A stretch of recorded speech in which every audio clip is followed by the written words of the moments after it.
Hi there, this is Mark Schuyler, SAT Tutor to the Stars.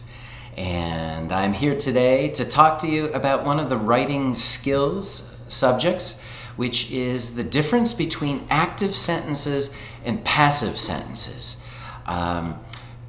They expect you on some of the harder questions, on the higher difficulty level questions, to be able to find, for example, subject-verb agreement in a passive sentence. And that is difficult for most of my students. They're okay at it if the sentence is written in the active voice, but if it's written in the passive voice, not so easy.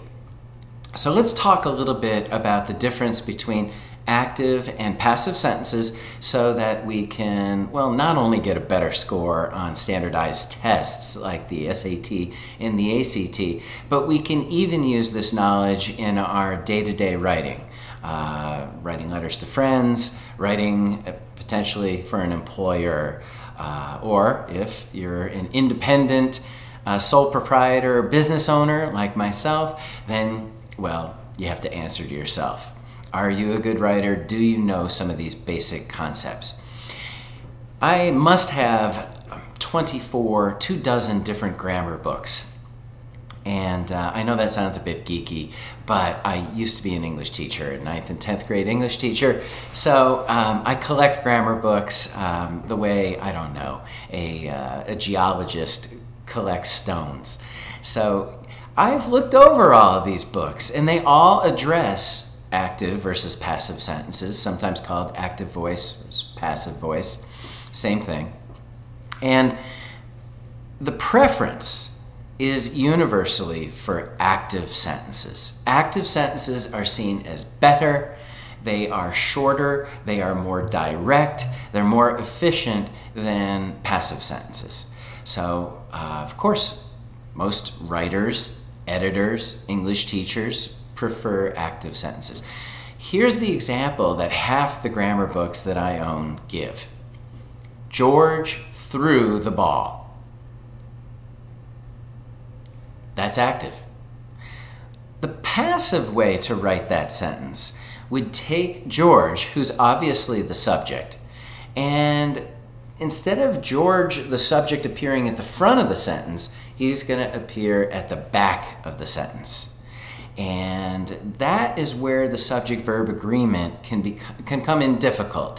When you're on a grammar test and they're trying to mess you up where you can't even figure out subject-verb agreement in number.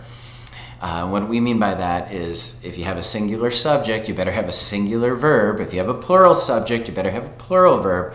They can trick you because you don't realize the subject in a passive sentence comes after the verb. They still have to agree in number, but you'll probably make a mistake. So here's the sentence in the passive voice. If you haven't figured it out, it would be, instead of George threw the ball was thrown by George. Notice that a form of the verb to be, the English verb to be, a form of that verb has appeared in the sentence magically. That is one of the hallmarks of a passive sentence. Passive sentences feature a form of the verb to be. Is, was, were, are. Active sentences do not have a form of to be in them. That is one of the reasons why you may have heard from a teacher to try to avoid to be verbs and instead try to find a more muscular verb instead of some form of to be. Good writers generally avoid using the verb to be in their sentences. So, what do we do about this? Is a passive sentence bad? Is it anti-grammatical? Are you going to be slapped on the wrist for actually doing something wrong? Well, no, you can write a passive sentence. Just realize that it is weaker than its active counterpart. Active sentences have fewer words. We have the subject right at the front where we expect it to be. And with passive sentences, that's not the case. We have to kind of wait to hear who the subject is, who is doing what. Now, bear in mind, If you are striving for suspense, if you're trying to create suspense, then a passive sentence is terrific for that. You know, I had a student once who really loved to challenge her teachers. She liked to give her teachers a hard time if she could. If they were any less than perfect, she was on them.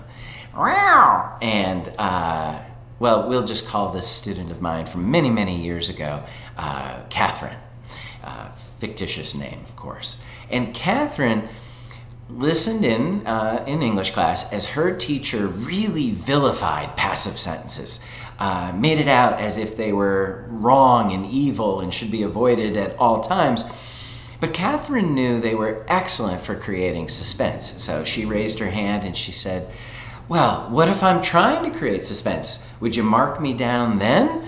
Wouldn't I actually be doing something intelligent, something that a good writer would know? And I fear that her teacher did not even know what she was talking about. Let me give you an example, and we can lay this whole issue of active versus passive sentences to bed.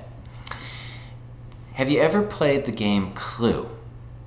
And if you have, you know that there were a number of suspects, a number of people who could have committed the murder, and a number of people who could have been the victim. So I usually ask my students, give me the names of 2 people from the game Clue. And I invariably hear the same 2 people. Everyone seems to remember Colonel Mustard and Miss Scarlet. And then I ask for a murder weapon. And usually I get the candlestick. Sometimes the knife, sometimes the revolver. But we'll say it's the candlestick. And I ask for one of the rooms in the Victorian mansion where the murder is committed. And they tell me the study. Well, an active sentence would say this: Colonel Mustard killed Miss Scarlet in the study with a candlestick. There's no suspense. Okay. It's perfect. It's a great sentence. It communicates who did what to whom, and where and with what. But there's no real suspense. If we save the murderer to the very end of the sentence, as a passive sentence would, which shift the subject to the very end, we get, drum roll, we get a bit of suspense. For example, Miss Scarlet was killed in the study with a candlestick by, drum roll, who done it? Colonel Mustard. Okay, so that's an example of where a passive sentence is more effective.